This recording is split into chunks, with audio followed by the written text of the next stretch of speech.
Whenever you're ready.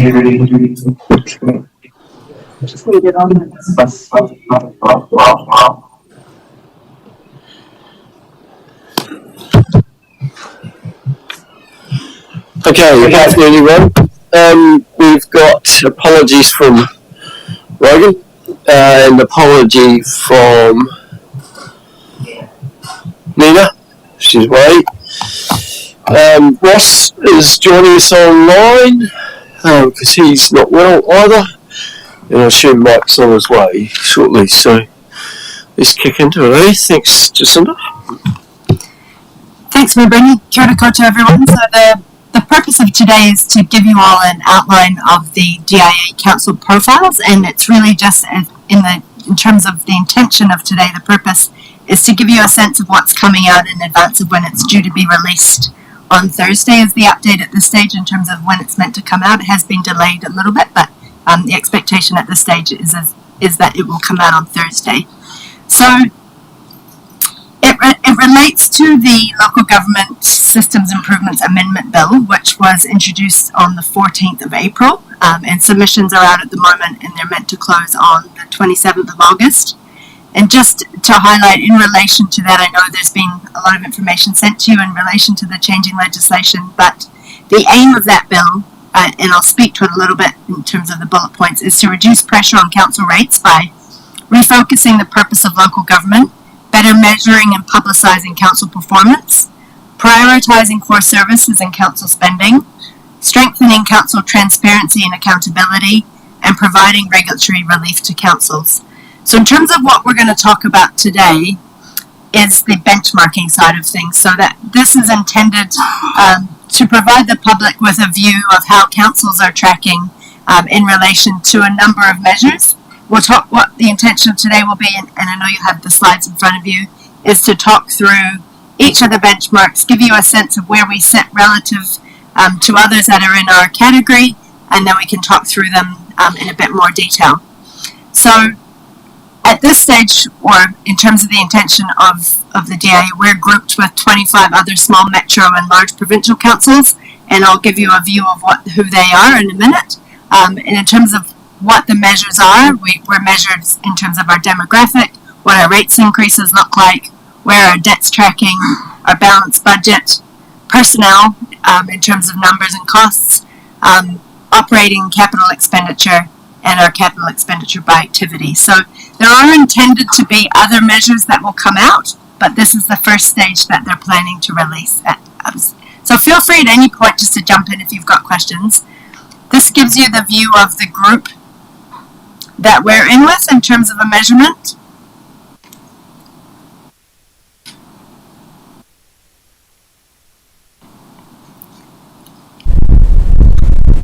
In terms of this, there's been quite a bit of conversation about the measures and whether they're a good thing or whether they're a bad thing.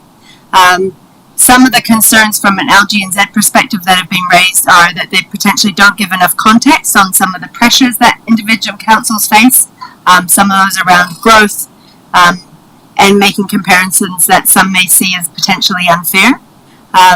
Some also think some of the concerns that have been raised as well are that the LG&Z believes the timing of the release potentially could distort some of the election conversation and put pressure on current elected members. But at the same time, the profiles are a really good opportunity to showcase the good work that council's doing. And in our case, in looking through and as we talk through the profile, from our perspective, every point that we talk through is nothing that we haven't already discussed. It's nothing that isn't featured in our financial strategy, in the conversations that we're having through our long-term plan, annual report. So it's really just a case of a showcase for some of both the opportunities and the challenges that we're having as a council. So how do we stack up? Hopefully you'll already guess how we stack up in terms of some of the conversations that we're having already. In terms of demographics, our population at 38,200 is lower than the group median at 57,650. So in some of those comparisons, you'll see the fact that we have a lower population can have some impacts in terms of what that means for the different benchmarks. In terms of growth, though, As is mentioned in a number of our documents and through our strategies, we are on the higher side of what we are experiencing in terms of population growth. In terms of size as a district, we're definitely on the smaller side relative to the median for that group as well. Before I move on to the next one, does anyone have any questions in relation to demographics? So this is where we start to get a little bit different in terms of some of the conversation. When we publish our annual plan and our long-term plans, we talk about total rates, and as an audited number is total rates, including water, which it needs to include, and also includes our rates for emissions and our rates penalties. In terms of the DIA definition that they've chosen for their benchmarks, excludes metered water, and for us that's growing, so it's sort of 1.7 million in terms of what our rates are, and it excludes our rates, penalties, and remissions. So that's why when you look at our result being 10.6% compared to a 9.7% median, we look higher, but overall it's just a difference in terms of how the rates are calculated. So in relation to the median, everybody has the same definition, is compared the same way. It's just really in terms of, this is one area that'll be a little bit confusing for the public, to be honest, when they're looking at it and they're looking for the 9.1 and they see 11.9 for us for this financial year. It will be a bit confusing for them, but it's simply a difference in definition.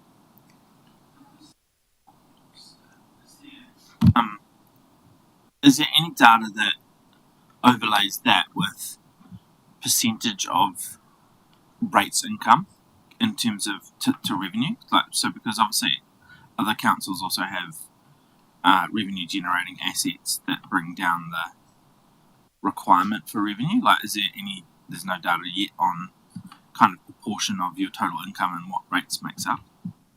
It's a great question, Councillor Jennings, and no, not at this stage, but you would hope that it would start to come on, and particularly when you have those conversations about operating expenditure versus rates increases as well. Those are very relevant in terms of trying to get, and when we talk about our rates and rates increases and balancing the budget, what our operating expenditure is, that conversation about our rates as a share of total income is really relevant, because ours sits over 80%, with some councils will be in the sort of the 60s in terms of their share.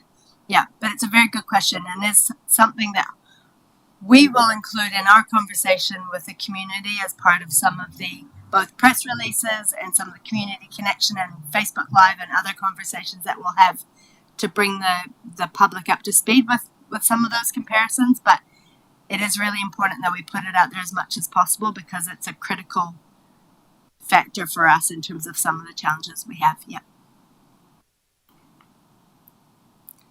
So where we look is we have the 7th highest rates increase of 25 comparable councils. And just as we mentioned before, that was based on the DIA definition. It's important to mention within that, as part of the context, is while our operating costs are the 3rd lowest in the group, our actual rates are not as low as others. And that's because we do have just over 80% of our costs are covered by rates. And also the significant factor for us is around catching up for our the fact that we haven't fully funded our depreciation in the past, and also making sure that we're fully funding our operating costs through revenue rather than through debt. So for this period between now and 27-28, it's still a challenge for us, and we won't appear well in some of the benchmarks because we've made that commitment to catch up. After that, though, once we start, and we've talked about this a little bit more recently, as we start to get into 27-28 and the next 3 years after that, that's when we start to get down into the 4% range. And I know we'll always be challenged as you go forward in future years, but we are doing well in terms of the strategy to catch up, but it is hard in the short term in terms of the rates increases.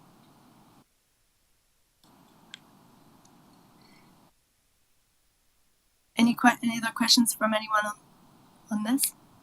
Again, on that 4th bullet, will the data have some context that explains, of the 25, who is fully funding depreciation, who's not? Because, again, this is not really comparing apples with apples, is it?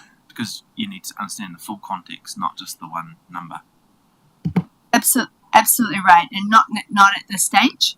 And that's where it's really important for us that we do tell our story and the reasons why we are challenged in that way. But it is where these benchmarks can be really tricky, because they're only picking sort of 4 parts of the story, when to have a balanced story, you really need to know sort of 10 elements of it to get it to be the full picture. So it is important, as I mentioned, in our communications to make sure that we're telling that story. And even, for example, like the story we've told about our rates, for those people, our rates increase being high, some of our public will experience a 13 to 15% rates increase this year because water is more than 85% of our increase. But for those rural ratepayers, that's going to be potentially 0 point something, or for some even a decrease. And what that does is highlight that, yes, it is truly the water costs that are driving our higher costs. And because our debt-funded operating costs and our unfunded depreciation both sit in that water space as well. But what it does also highlight is the fact that we have made efficiencies. We have brought our costs down, because you can see that by the fact that those rural ratepayers aren't experiencing an increase. So we have, in other areas other than water, made some significant efficiencies in terms of what we're doing. So our debt picture, so we still sit at the same credit rating, and in terms of the conversations we've had with S&P with the credit rating, they are still waiting to see where we sit in terms of proving we're doing what we say we will. We've had a couple of good years in terms of some of the results last year and the results this year. We are making or exceeding in terms of the efficiencies that we've promised each year in the operating space, so that's a good story. And we're also committing and doing what we say we will in the capital space, which is good. But the waters and the uncertainty around that continues to keep us at that A+ credit rating for this stage. We are currently sitting at 214% net debt to total revenue, and that is against our self-imposed limit of 250%. So we've got some headroom to move, and that headroom is more talking about what's the headroom we've got between our current position and the 280% that we could move to if we went to the maximum of what LGFA would allow us.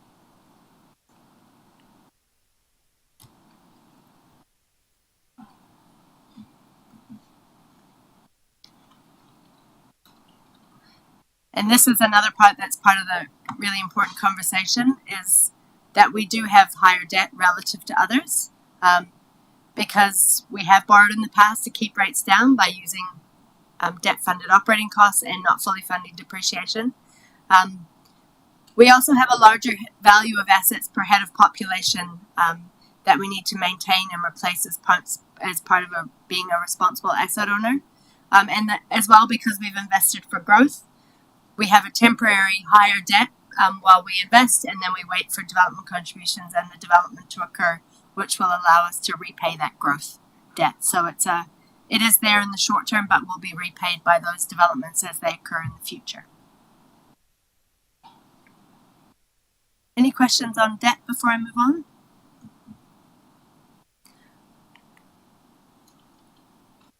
I hope none of this is any different to you than what we've talked about in the past. It's very consistent with some of the messaging that you would have heard before. This is the other part of the picture that's significant for us, is the balanced budget. So that while in the group meeting, Councillor Jennings, you talked about that question around what are other councils doing? Are they fully funding? This gives you while it doesn't specifically state it, it does give you a picture of where they relatively sit compared to us. So that group median sits at about 93% for this year, for 23-24. We were at 90.45 for this annual plan that we've just signed off. We'll be higher than that, and then we'll be up at 100% by the time we get to 27-28. So we are tracking in the right direction in terms of that balanced budget, but we're not quite there yet.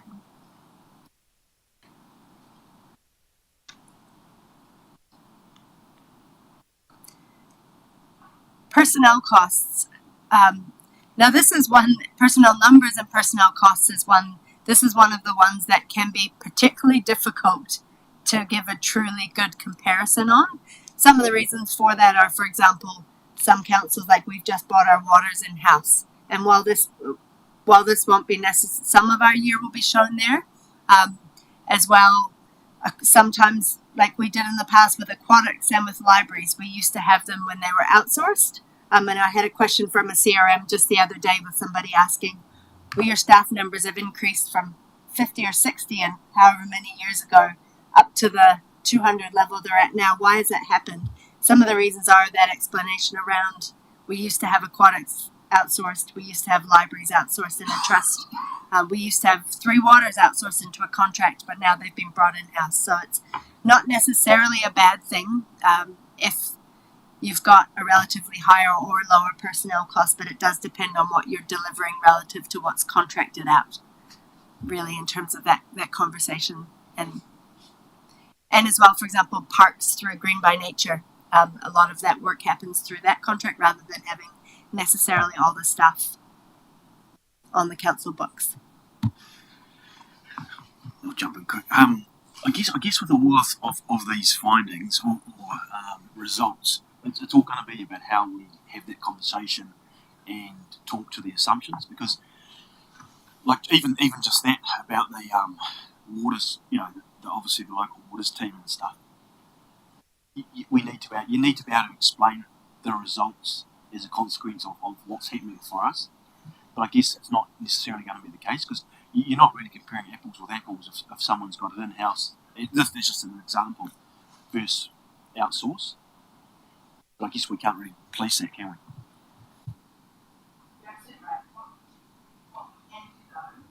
we? Is make sure that we describe it as well as we can as the results come out. So one of the, for example, the benefit of having the conversation today is when those results get released on Thursday, we'll have a press release that goes out. We will also have a Facebook Live session next week, and we'll have something in the community connection. But also, you've all been briefed on it. There's been a public session on it, so hopefully some members of the public can hear that, and we can start to build that conversation with the community about some of those reasons why, to give that context. I'm assuming the answer is similar to what you've given, but within the context, there's no additional context around cost per household for those that are serving. No, there isn't at this stage. It's a good question.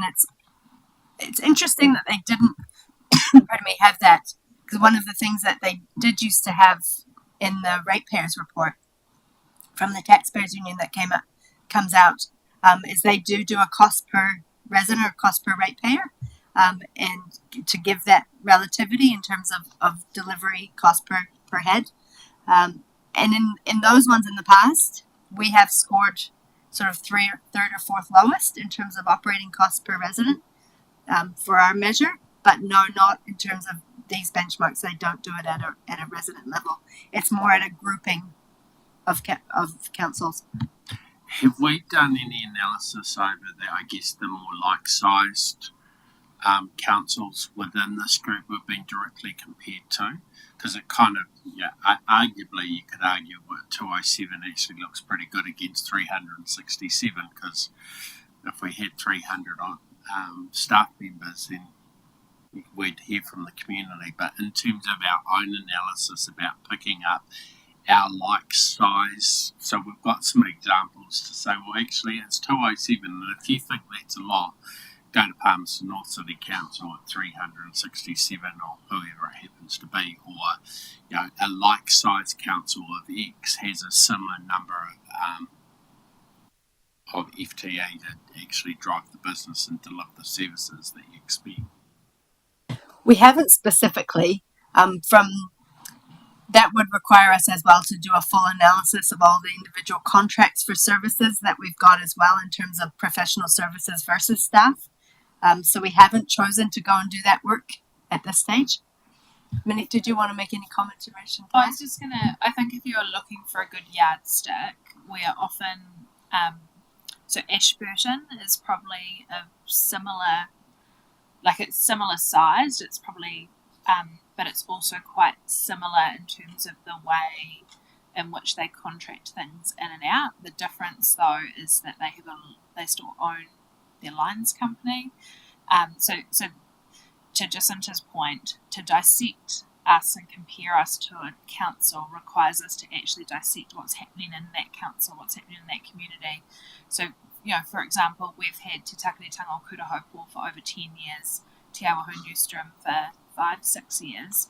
They've just opened their first community cultural centre in Ashburton. So they've only just put money on their balance sheet to build a facility like that versus we did that how many years ago. But I don't think it would be too much work, Jacinta, for us to, not in a detailed analysis on the services and contracts, but like for like in terms of population, communities, for us to pull a few councils together to just get, it's more to give you that assurance piece. Yeah. And it might be helpful, and it was a question that you asked around cost per resident potentially for some of those like-minded ones, where even if you might have the mix of services in terms of in-house versus contract, you could still get a sense of where they sit from that perspective. Would that work? Jacinta, the other thing that sticks out for me a little bit is that our average staff numbers against personnel costs is quite a bit higher than the median. Is there any particular reason for that? So if you divide that 333 by 132 by 367, it comes out to about 90,000, whereas ours comes out to over 100. It will all be to do with the Part-timers and things like that. The types of services. Yeah. So, in those councils that have more staff numbers are more than likely going to be doing things like their cleaning contract in-house, or like the labouring. It will be the lower paid, and then also just reminding council about the impact of the living wage on our numbers, because that obviously has that compression impact.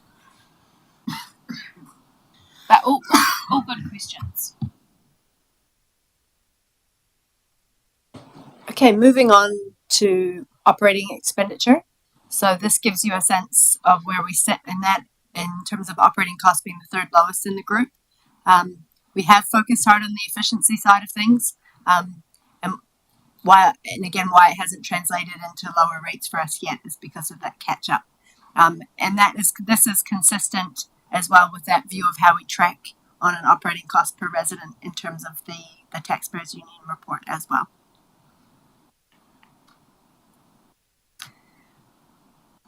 From a capital expenditure side, this is one where we do sit lower in terms of the actual capital expenditure across the whole of council relative to the median. And while we are, and the forecast capital expenditure as well between 25 and 27, and while we have been very careful to make sure we are doing what we really need to do, you all know that those conversations about our limits in terms of our debt and what we're able to do over this next 5 years because of the challenges that we have around our debt limits is something that we continually are faced with in terms of making sure we're investing for growth, renewing what we need to, but also being very aware of the limits around debt as well.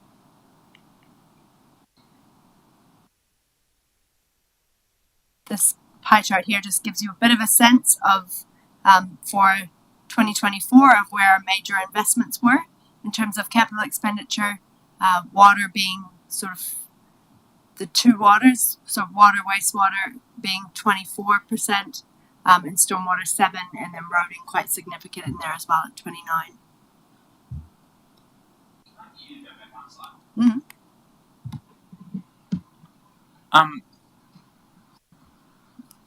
few years ago, our credit agency, sorry, this is not about benchmarking, it's just about the figure. Our credit agency used to look at that top line really closely because we were kind of sitting 75-80% of delivery of capital program, are they still using that figure as like kind of a really important figure to go, you're delivering what you said you were going to deliver, and because we're ultimately rating on 100% delivery, right, in terms of interest costs and all that kind of stuff. And so the higher the number there, the more confidence our public has, but the credit agency obviously also likes that number when it's higher. Is that a fair summary? They do. And in terms of that number sitting at around close to 90, we are doing really well in that space. And when we do have conversations with them about, because we're regularly in the stage around council where we're regularly reviewing what we're doing, what we then may want to reprioritize over that 3-year period, the fact that we looked and reprioritized over the 3 to 5 year period for the last annual plan, and continually look to reset and make sure that we can get projects done if timing changes or if elements of contracts change. That has reflected favourably in the conversations that Daniel's had when he's been at the table with S&P. The fact that we have a good indication of what we're needing to carry forward and why does bear favourably on us, and they do as well have a bit of an estimate of where they call it a haircut that we might apply to what we think we're actually going to need to borrow, and generally we're well on track with that. So, for example, for this year, where we said we would land in terms of the forecast, we've landed within a couple $100,000 of that. So we've done really well from that perspective. So while it might not be exactly in line with the annual plan, it's really well in line with where we forecast. Yeah.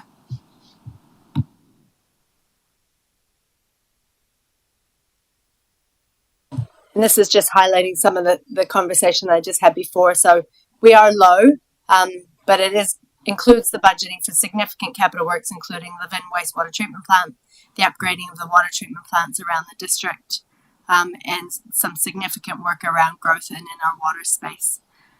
And as well, that capital projects are funded by development contributions as well as debt, and that generally we'll borrow first, and then development contributions will repay that in the future if it's growth related.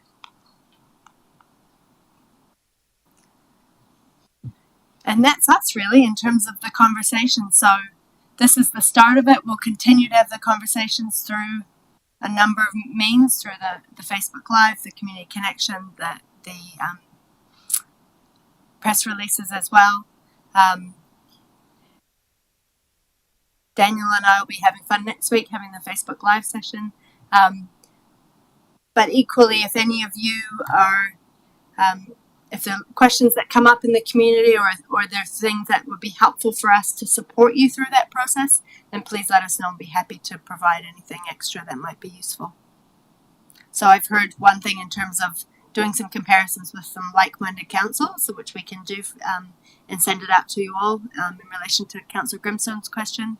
Is there anything else at this stage that you want to talk about or that might be useful? Thanks, Cynthia. No, just for me was probably around the personnel story and, how we've moved some of our services in and out and what have you, but I think that a bit more clarity for our community around what that actually looked like and how those savings have been achieved. That was sort of all I was really thinking about. If people were going to ask us about why we got so many staff, then we need to be able to explain that reasoning. Yep, sure. And within that will be some of the conversations, for example, about bringing waters in-house and up to $1 million or $800 to $1 million savings in that space. And as well, as we worked through the long-term plan process, the significant organizational realignment process that we went to, which saved up to $1 million as well. So there are some good stories in there in terms of what we've done, but it makes sense that we can definitely broaden that out a bit.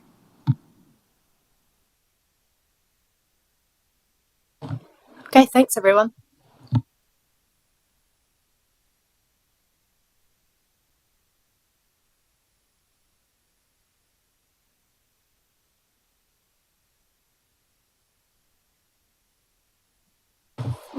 We're just running a little bit early, so we'll go get the team for the next session, which is public excluded, and we'll start in 5.